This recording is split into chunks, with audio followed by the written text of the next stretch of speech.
William Lee, Chief Economist at the Milken Institute. Good to see you again, sir, joining us from Los Angeles.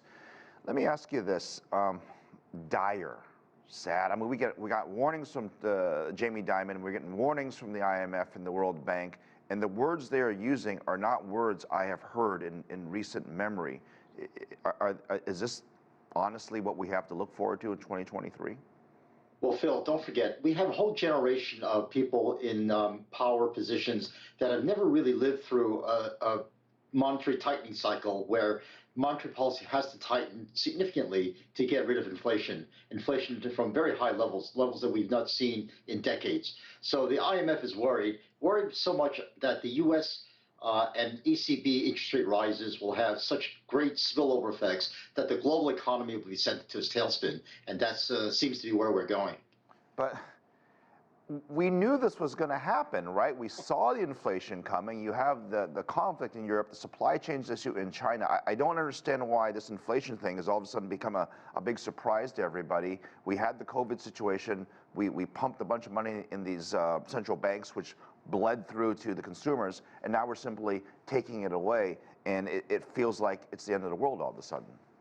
Well, Phil, right now, I think the IMF has suddenly realized that despite the last several meetings in the last year or so where they've been warning about inflation, they now see that the Fed is taking it very seriously, that the Fed will likely not stop until we see inflation come back down to 2%, and they'll do whatever it takes, including shooting the U.S. economy as well as the global economy into a tailspin where we're going to see some significant layoffs. That is some seriousness of monetary policy tightening that the IMF really didn't expect. I think the IMF and everybody else expected the Fed to blink, and right now there's no sign of Fed will. Who is the audience when we hear negative comments like this? Are they trying to talk to other central banks around the world saying, hey, wait a minute, don't raise rates anymore? Or are they talking to us as consumers, warning us of I guess, the pain to come?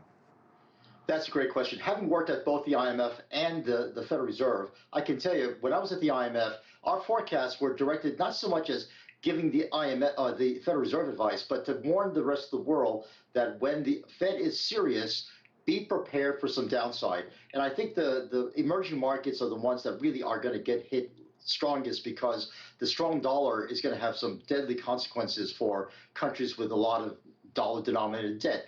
Give us an example. What do you mean by that, the strong dollar? Why is it awful for other countries? As the U.S. dollar strengthens, that means that other currencies weaken.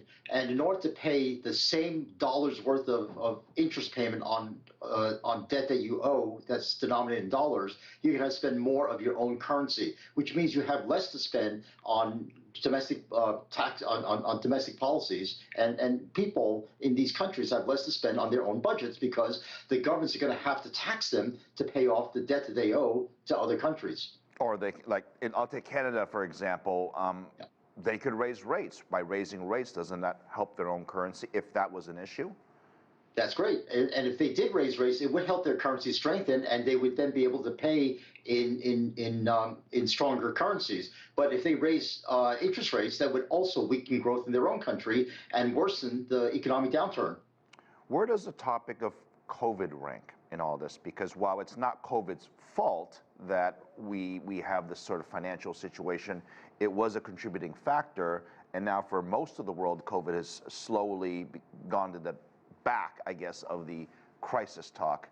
What are people talking about at the conference? Yeah, great perspective, because it was COVID that shut down the global economy. It was COVID that shut off the supply chains initially and caused shortages that started the spark of inflation. It was COVID that caused governments to spend a lot of tax dollars giving people a lot of economic support. And it was COVID that in some ways was at the start of the Ukraine-Russian war that made that supply chain breakage even more devastating, because we now not only have food shortages, but there are energy shortages.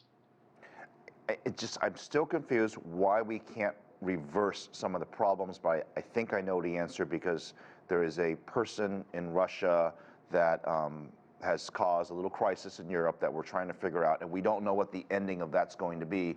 I guess, therefore, we can't do the planning for 2023. That said, what are the expectations and what are they hoping to achieve, you think, at these IMF meetings?